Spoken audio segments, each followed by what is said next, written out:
सुनाओ Himadri speciality chemical limited. अब देखिए 433 का प्राइस हमें देखने को मिला है और यहाँ पर एक अच्छी खासी तेजी यहाँ पर जारी रह सकती है बिकॉज ऑफ क्वार्टरली वन के नंबर्स आपके सामने आ गए हैं और ये कह रहे हैं कि स्टॉक के अंदर 120 रुपए और जुड़ सकते हैं, यानी कि 433 का जो प्राइस हमें देखना है वो यहाँ पर 550 में चेंज हो सकता है बिकॉज ऑफ मैनी फैक्टर्स। यहाँ पर अगर आप फंडामेंटल की बात करें तो वो भी यही कह रहे हैं। इसके साथ साथ टेक्निकल जो है ना बेसिस पर हिमाद्री स्पेशलिटी में चार्ट कुछ ये कह रहा है कि 120 रुपए तक की तेजी संभव है। लेकिन कल के दिन एक कमेंट्री में एक जो पॉइंट है नोट करने वाला वो ये होना चाहिए कि कंपनी का जो केपेक्स है स्पेशलिटी कार्बन है ब्लैक एक्सपेंशन में वो यहाँ पर इंक्रीज कर रहे हैं और total speciality carbon black capacity को बढ़ाकर 1,30,000 मिलियन टन पर एनम तक लेकर जाने वाले हैं इस कैपेक्स के बाद। और इसके बाद ये कंपनी दुनिया की largest speciality carbon black capacity रखेगी पूरे वर्ल्ड में। सो दैट हिमाद्री स्पेशलिटी का अब वर्ल्ड लेवल पर यहाँ पर जो है ना नाम होगा इस सेगमेंट में। और ऐसे टफ इन्वायरमेंट में जो केमिकल सेक्टर्स के अंदर ना कोई ग्रोथ दिखा रहा है, कोई नहीं दिखा रहा, कोई नेगेटिव ग्रोथ में, तब जाकर जब ये ऐसी बातें निकल कर आती हैं तो कंपनी के ऊपर कॉन्फिडेंस तो बनेगा ही। टाइम लेगी बट यहाँ पर कॉन्फिडेंस जो है वो लगातार बढ़ता जा रहा है। इसके साथ साथ अगर ये 120 रुपये इंक्रीज होगा प्राइस तो कंपनी का मार्केट कैप में 5 से 6 हज़ार करोड़ का इजाफा होगा। सो दैट ये 26 से 28,000 करोड़ की तरफ मार्केट कैप यहाँ पर जो है HSCL का निकल जाएगा। कभी एक टाइम था जब 4,000 करोड़ से नीचे का मार्केट कैप था इस कंपनी का जब हम कवर करते थे, और आज ये टाइम है कि ऑलमोस्ट 10 टाइम वहाँ से हो चुका है। 40 रुपये अगर किसी को याद हो, अगर कोई होल्ड करो 40-50 पे क्या भयंकर सेलिंग आती थी, और उसके बाद आज देखिए कहाँ पर है। और अभी यहाँ पर जो है ना 120 रुपये ऐड होंगे, उसमें टेक्निकल सपोर्ट भी है बट थोड़ा सा यहाँ पर जो एफर्ट डालने की जरूरत है। तो अब आ जाते सीधा अपने कैलकुलेशन पर और फंडामेंटल फाइनेंशियल इंडिकेटर्स जो है वो हम कैलकुलेट करके देखते हैं। तो हम सबसे पहले EPS को देखते हैं कि रिजल्ट से पहले रिजल्ट के बाद कितना EPS इंक्रीज हुआ है। 9.58 का EPS पहुंच चुका है इस कंपनी का। सो दैट यहाँ पर अगर आप डिवाइड करेंगे करेंट शेयर प्राइस में तो आपका जो P रेशियो है वो निकल कर आएगा 45.19 का। ऑफकोर्स कोई बहुत बड़ा कंफर्ट नहीं आया है जिस तरीके से पहले आते थे जब हम रिजल्ट एनालिसिस करते थे।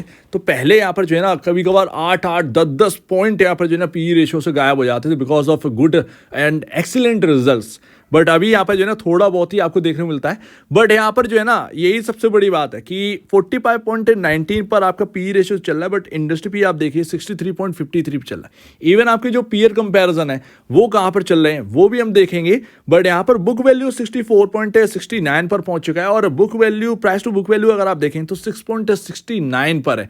यहाँ पर ना सारी चीजें P रेशियो से आप नहीं समझ सकते। P रेशियो में आपको इंडस्ट्री पीयर के कंपैरिजन बहुत बड़ा कंफर्ट देखने मिला है, राइट। बट यहाँ पर अगर आप देखोगे तो प्राइस टू बुक वैल्यू भी देखने वाला, गौर करने वाली चीज है। अगर आप इसको फॉलो नहीं करेंगे तो फिर यहाँ पर जो है P रेशियो में फेल हो जाओगे। तो अभी यहाँ पर ना सोलार इंडस्ट्रीज के बारे में आप पूछ रहे थे कि सोलार इंडस्ट्रीज इंडिया लिमिटेड का बताइए कि इतना प्राइस टू बुक वैल्यू पर चल रहा है। एक्चुअल में वो 32.24 का यहाँ पर प्राइस टू बुक वैल्यू मिला है, यानी बुक वैल्यू कहाँ पर है। स्टॉक 11,000 का प्राइस देखने को मिला है। अपने टाइम जब हम लोग करते थे तो ये कुछ 2-3 हज़ार के अराउंड देखने को मिलता था, आज 11,000 पर है। वो इसीलिए है बिकॉज ऑफ ये एक्सप्लोजिव में जो इनका इंटरेस्ट है ना, इनका जो सेगमेंट है वो एक्सप्लोजिव वाला है, राइट। वो डिफेंस में यहाँ पर जो है ना सप्लाई करते हैं तो इनका थोड़ा सा अलग है, उसकी वजह से मार्केट इनको ज़्यादा यहाँ पर वैल्यू दे रहा है। बट उसका कोई रीज़न है नहीं, अगर आप देखोगे तो उसका कोई सीधा सीधा अर्थ बैठेगा नहीं, कोई इसका मीनिंग नहीं निकलेगा बिकॉज ऑफ आपने स्टॉक को चला दिया इतना, तो वो वैल्यू ना वो आपने पहले ही बढ़ा दी, अब वो अर्निंग आई नहीं है और आपने बढ़ा दिया स्टॉक, तो वो मिसमैच हो गया। तो वो उस स्टॉक को ना वो अलग ही चीज़ है। सेगमेंट वाइज क्या ये लोग क्या बिजनेस नहीं कर रहे क्या, तो वो एक अलग बात है भैया, पता नहीं कैसे यहाँ पर हो जाता है। बट यहाँ पर जो है ना SRF देखिए 6.19 पर है, दीपक नाइट्रेट लिमिटेड 7.94 पर है, गुजरात फ्लोरोकेमिकल जो है ना वो 6.17 पर है और आप हैं 6.69 पर, यानी कि आप इनके तकरीबन पास में चल रहे हैं, राइट। ये तो आपका हो गया प्राइस टू बुक वैल्यू, यानी कि प्राइस टू बुक वैल्यू में कोई दिक्कत की बात नहीं है, आप अपने इंडस्ट्री पीयर के साथ साथ चल रहे हैं। बट यहाँ पर P रेशियो में अंतर देखने को मिल जाता है। SRF देखिए 53.12 पर है, दीपक नाइट्रेट 46.97 पर है, गुजरात फ्लोरोकेमिकल यहाँ पर 84.16 पर है। और मैं यहाँ पर जो है ना मान के चल रहा हूँ कि इंडस्ट्री पी नहीं बट इंडस्ट्री पी के अराउंड 45 पर यहाँ पर है। अगर यहाँ पर 10 पॉइंट भी यहाँ पर पी रेशियो बढ़ जाता है तो कोई दिक्कत की बात नहीं है। यहाँ पर ऑलमोस्ट यहाँ पर जो है ना SRF की कंपैरिजन यानी कि अपने पीयर कंपैरिजन आसपास ही होंगे। ऑफकोर्स यहाँ पर केमिकल्स अलग हैं, दोनों का सेगमेंट अलग है, मतलब है तो केमिकल इंडस्ट्री से ही बट हाँ अलग अलग केमिकल एक्सपोर्ट करते हैं तो वो एक अलग बात है, मैन्युफैक्चरिंग अलग है, ये सब चीज़ है, डिफरेंट है। बट फिर भी यहाँ पर अगर आप देखें तो केमिकल से ही आते, तो आपके पीयर कंपैरिजन ही हुए, तो हम जो है वो पीयर कंपैरिजन के साथ में भी होंगे, कोई उनसे अलग यहाँ पर जो है ना महंगा और सस्ता नहीं होगा। और यहाँ पर दायरा भी है, तो एक लिमिट में भी है और यहाँ पर जो है ना अपसाइड भी यहाँ पर हो सकती है बिकॉज ऑफ पी रेशियो। और यहाँ पर बुक वैल्यू जो है वो ज़्यादा कुछ बढ़ेगा भी नहीं, ऑलमोस्ट यहाँ पर जो है ना बुक वैल्यू आपको जो है 770 के अराउंड ही देखने को मिलेगा, ज़्यादा कुछ यहाँ पर जो है ना अलग बढ़ेगा नहीं। सो दैट यहाँ पर ये बात है। तो पी रेशियो की वजह से यहाँ पर जो सस्ता पी रेशियो हमें देखने को मिल रहा है HSCL का, उसमें कहीं ना कहीं इजाफा आ सकता है, उसकी वजह से 120 रुपए तक ऐड हो सकते हैं HSCL के प्राइस। एंड ऑफकोर्स मैं ऑलरेडी आपको बता चुका हूँ कि निफ्टी ईवी इंडेक्स में HSCL और टाटा केमिकल शामिल है। HSCL एक बिग मूव दे रहा है और आगे भी देगा, बट यहाँ पर टाटा केमिकल को पीछे मत करिएगा, ये सबसे सस्ता स्टॉक है और अभी सिर्फ और सिर्फ मार्केट की पेशेंस टेस्ट कर रहा है। जिस दिन ये फटेगा उस दिन ये रोक पाना बहुत मुश्किल होगा बिकॉज ऑफ ये भी ईवी में है और इनको ये दो ही स्टॉक हैं जो ईवी इंडेक्स में शामिल करे गए। इंडिया की पहली ईवी इंडेक्स है, उसमें ये दो ही केमिकल स्टॉक्स हैं, तीसरा है ही नहीं।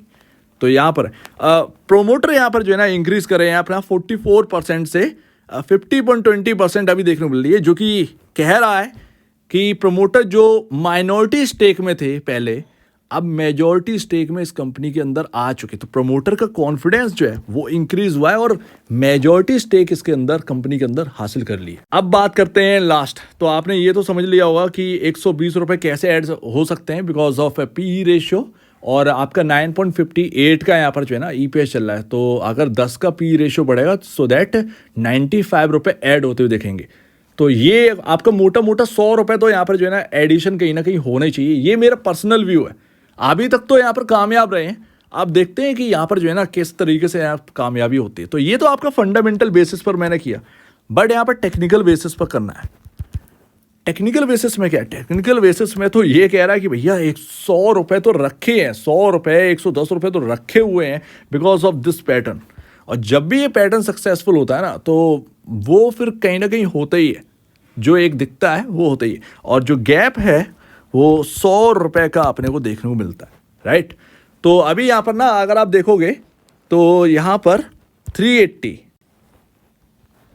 380 ये सबसे ज़्यादा, मतलब आप कह सकते हैं इससे बड़ा लेवल, इंपॉर्टेंट लेवल कुछ भी नहीं है HSCL के अंदर हाल फिलहाल में इस पैटर्न के हिसाब से।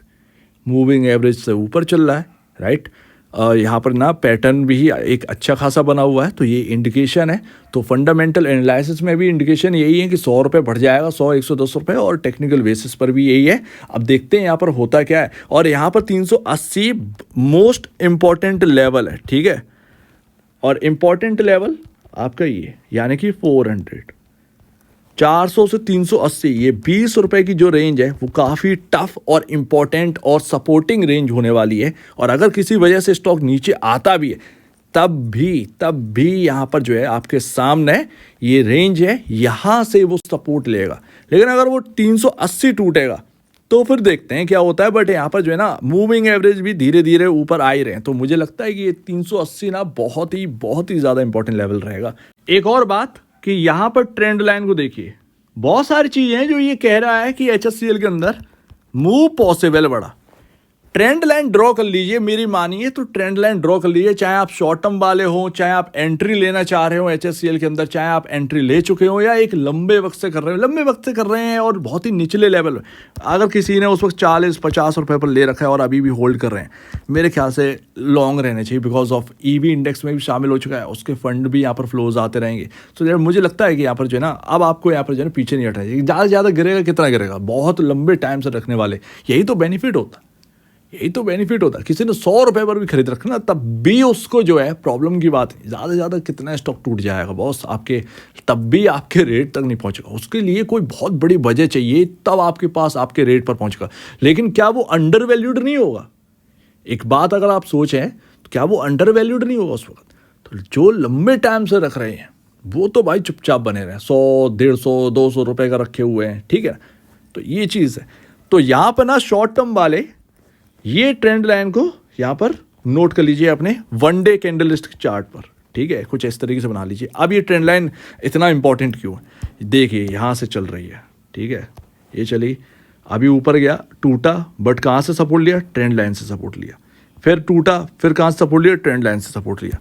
इधर देखो सबसे बड़ी सेलिंग आई थी, ठीक है, कहाँ से सपोर्ट लिया? ट्रेंड लाइन से सपोर्ट लिया। फिर एक बड़ी सेलिंग आई, राइट, यहाँ से 3 दिन गिरता रहा, फिर कहाँ से सपोर्ट लिया? इसी ट्रेंड लाइन से। मतलब क्लोजिंग अगर आप देखें तो ट्रेंड लाइन के ऊपर ही हुई है, जरा सा थोड़ा सा नीचे गया, बट क्लोजिंग ऊपर हुई है, राइट। और अभी यहाँ पर जो है ना हायर साइड है। जैसे ही ये 442 का लेवल ब्रीच होगा, आप देखेंगे कि ये एक्स्ट्रा ऑर्डिनरी रेंज में आ जाएगा, ठीक है ना, ब्लू स्काई कह सकते हैं, ब्लू स्काई में आ जाए और कहीं ना कहीं वो अच्छा करके दिखा सकता है HCL। सो दैट ये है। शॉर्ट टर्म वाले क्या करें? शॉर्ट टर्म वाले बॉस किसी को एंट्री लेनी है, 420 का लेवल अभी हाल फिलहाल में यहाँ पर जो है ना, जिस तरीके से ट्रेंड लाइन है और उस हिसाब से यहाँ पर सपोर्टिंग है, वो इंपॉर्टेंट लगता है। अच्छा 420 की 410 की लेवल यहाँ पर जो है ना इंपॉर्टेंट लगते हैं, तो उसको यहाँ पर ध्यान में रख के 410 मैं लिख देता हूँ, 410 420 ये इंपॉर्टेंट लेवल लगते हैं। तो आपको एक स्ट्रेटजी बनानी होगी अगर कोई शॉर्ट टर्म में प्ले करना चाह रहा है, जो भी करना चाह रहा है, जिस तरीके से आपका यहाँ पर ट्रेडिंग स्ट्रेटजी बैठे, बट यहाँ पर लग रहा है कि 120 रुपये बढ़ सकते हैं। तो इंपॉर्टेंट लेवल आपने नोट कर ही लिए होंगे, उन पर स्टडी करिए। मैं ये नहीं कह रहा हूँ कि आप बाई करके बैठ जाइए, ये पहले से ही जो लोग बैठे हैं, पहले से ही जो यहाँ पर जो है ना हम लोग कवरेज करते हैं, काफ़ी लोग हैं जो यहाँ पर जो है बहुत लोअर लेवल से यहाँ पर जो है ना होल्ड कर रहे हैं, तो ये उनके लिए। बट यहाँ पर जो अभी एंटर कर रहा है, अभी कुछ दिनों में ही एंटर किया है किसी ने 350 360 का, तो बॉस वो तो यहाँ पर जो है ना अपना जो लेवल है और स्ट्रेटजी है वो तो अपना बना के चले, क्योंकि जिसने 200 पे खरीदना उसको प्रॉब्लम नहीं है, ठीक है। जिसने 250 भी खरीदा ना उसको प्रॉब्लम नहीं है। ज़्यादा से ज़्यादा स्टॉक गिरेगा, कितना गिर जाएगा? 60 रुपये, अंडर वैल्यूड हो जाएगा फिर भी, तो समझ रहे हैं ना। तो वो इंडस्ट्री पी के हिसाब से चल रहा है, इंडस्ट्री पीयर के हिसाब से चल रहा है। तो ये एक बात है, कोई महंगा नहीं है स्टॉक, महंगा नहीं चल रहा कि इंडस्ट्री पी में प्राइस टू बुक वैल्यू चल रहा है 6 का, और आप यहाँ पर जो है ना एक चल रहे हैं 12-15 के, तो वो अपने को यहाँ पर नहीं देखने मिल रहा, तो इसीलिए डर कम लगता है। सो दैट ये है। सो उम्मीद है प्लस में 120 रुपये ऐड हो जाए तो ज़्यादा बेहतर है। ट्रेंड लाइन भी कुछ यही सपोर्ट करिए, और जब भी काफ़ी स्टॉक हम ट्रैक कर चुके हैं जिसमें ट्रेंड लाइन जो कहता है वो कहीं ना कहीं होता ही है, तो वो यहाँ पर ना आपको देखिए। लेकिन अगर ये ट्रेंड लाइन ब्रीच होगी ना बॉस और इसके नीचे चलना स्टार्ट करेगा, तो वो फिर नेगेटिव ही यहाँ पर जो है ना कहीं गिना जाएगा, इस बात को भी ध्यान रखिएगा। सो उम्मीद है पैटर्न, फंडामेंटल, टेक्निकल सब पर बात कर चुके हैं, इसको ध्यान से देखिए और अपनी स्ट्रेटजी जैसे भी बनाना है उसको बनाइए। लेकिन अगर स्ट्रेटजी खराब होती है तो फिर दूर भी रहिएगा। तो ये सारी चीज़ें HCL के अंदर। उम्मीद है 120 रुपये जुड़े, 550 रुपये का रेट जल्दी दिखे। तो एक बार बाय करने से पहले या बेचने से पहले अपने ब्रोकर एडवाइस से जरूर सलाह लीजिएगा। खुद की स्टडी करेगा, उससे बेहतर कुछ भी नहीं, खुद की स्टडी सब कुछ है। तो अब बीच में जाए, बड़ी देखने के लिए बहुत धन्यवाद दोस्तों।